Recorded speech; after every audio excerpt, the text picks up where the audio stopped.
The story of me, it's time, and the story of me has certain basic fundamental components, and it starts off with a knowing, owning, which is then engenders seeking, and knowing and owning is the first experience of separation. Knowing and owning, then comes out of that comes the experience, or the, yeah, experience is a good word, that what is has meaning and purpose, and that it's my job or up to me to find the meaning and purpose of my life. And that's my story. That's what me is. That's all me is.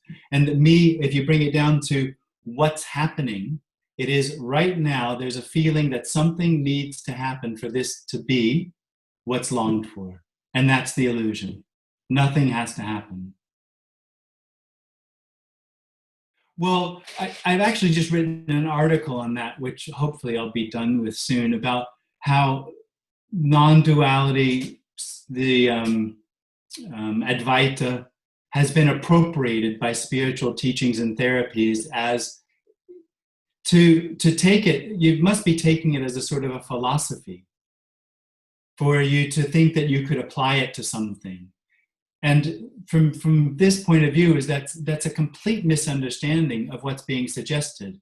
The suggestion that is that non-dualism is pointing to that which has no separation, which doesn't have an opposite.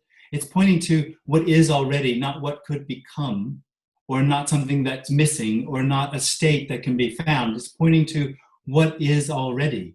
So there's no way for that to be used. I consider that applied non-duality, which is an oxymoron. Well, it's just a misunderstanding. It's taking it as a philosophy. It's taking it as non-duality being a state or something separate, which can be acquired.